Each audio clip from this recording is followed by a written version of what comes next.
مقبوضہ کشمیر میں فائرنگ سے 28 سیاح ہلاک، سیاحوں پر حملہ، بھارت کا فالس فلیگ ڈرامہ۔ بھارتی میڈیا نے پاکستان کے خلاف من گھڑت پروپیگنڈا شروع کر دیا۔ واقعے کے بعد را سے جڑے سوشل میڈیا اکاؤنٹس پاکستان کے خلاف زہر اگلنے لگے، مذہب کارڈ استعمال کرتے ہوئے غیر مسلموں کو نشانہ بنانے کا واویلا بھی کیا۔ سیاحوں پر مبینہ حملہ اس وقت کیا گیا جب امریکی نائب صدر بھارت کا دورہ کر رہے تھے۔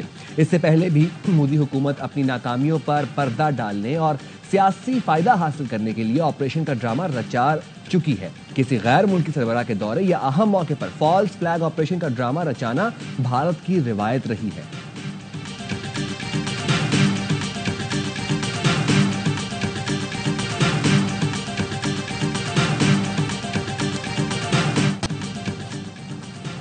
بھارتی میڈیا بے لگام ہو گیا، بغیر تحقیق الزام لگانے لگا۔ ٹی وی پر بیٹھے بھارتی تجزیہ کار پاکستان پر حملے کا بیانیہ بنانے لگے، جنگی ماحول کو ہوا دینے لگے۔ ہر دہشت گرد حملے کے بعد بغیر ثبوت پاکستان پر الزام تراشی بھارتی میڈیا کا وتیرہ ہے۔ ہندوستان ٹائمز کے مطابق پہلگام حملہ 3 بجے ہوا۔ را سے جڑے سوشل میڈیا اکاؤنٹ نے 3:05 پر پاکستان پر الزام لگا دیا۔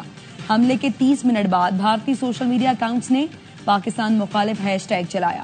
بی جے پی رہنماؤں نے پاکستان مخالف ٹویٹس کیے۔ واقعے کے 1 سے 3 گھنٹے بعد جعلی انٹیلیجنس رپورٹس لیک کی گئی۔ رپورٹس پر RSS کے اکاؤنٹس ماس ری ٹویٹ کرتے رہے۔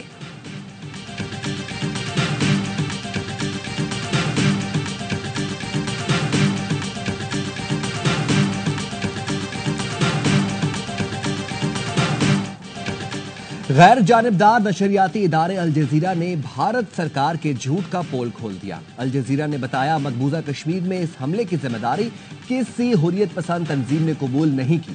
خود بھارتی پولیس نے سیاحوں پر حملے کے واقعے کو دہشت گردی قرار دیا، جبکہ مودی سرکار اس حملے کو کشمیر حریت پسندوں کے کھاتے میں ڈال کر اپنی نااہلی پر پردہ ڈالنے کی کوششوں میں مصروف ہے۔ بھارتی گودی میڈیا کا مذہب کا استعمال واقعے کے فوری بعد دہشت گردوں کو مسلمان بتانا شروع کر دیا۔ کانگریس رکن شیخ عامر کے مطابق بھارتی میڈیا کیسے دہشت گردوں کو مسلمان کہہ سکتا ہے؟ دہشت گرد کسی اور مذہب کے بھی ہو سکتے ہیں۔ شیخ عامر کے جواب کے بعد بھارتی میڈیا نے واقعے کو پاکستان سے جوڑنا شروع کر دیا۔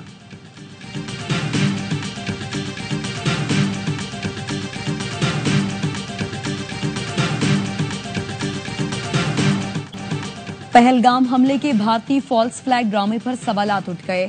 مودی سرکار حملے میں ہلاک افراد کی لاشیں کیوں نہیں دکھا رہی؟ حملے میں مارے گئے نام نہاد دہشت گردوں کی لاشیں کہاں ہیں؟ مودی کا گودی میڈیا ایک خاتون کی فوٹو شاپ تصویر نشر کر رہا ہے۔ خاتون کی فوٹو شاپ تصویر میں ایک مرد لیٹا ہوا نظر آ رہا ہے۔ خون کہاں ہے؟ انتہائی محفوظ سیاحتی مقام پر دن دہاڑے اتنا بڑا حملہ کیسے ہو گیا؟ LOC سے 400 کلومیٹر دور سرحد پار سے دراندازی کیسے ہو گئی؟ مقبوضہ کشمیر میں 8 لاکھ قابض بھارتی فوج نام نہاد دراندازوں کو ٹریس کیوں نہ کر سکی؟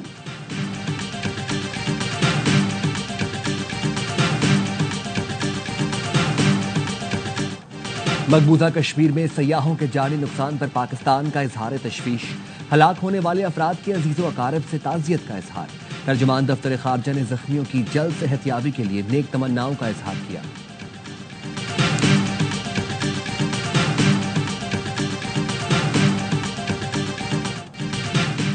سکھ فار جسٹس نے پہلگام حملہ را کا فالس فلیگ آپریشن قرار دے دیا۔ متاثرین کے لیے $5 لاکھ امداد کا اعلان۔ گرپت پنت سنگھ پنو کہتے ہیں اس حملے کی منظوری بھارتی مشیر برائے قومی سلامتی اجت دوول نے دی۔ بھارتی ریاستی ایجنسیاں اور BJP حکومت اس میں ملوث ہے۔ مارچ 2000 میں کلنٹن کے دورے کے دوران بھی اسی طرح بھارت نے چھٹی سنگھ پورہ میں 35 سکھوں کو قتل کیا تھا۔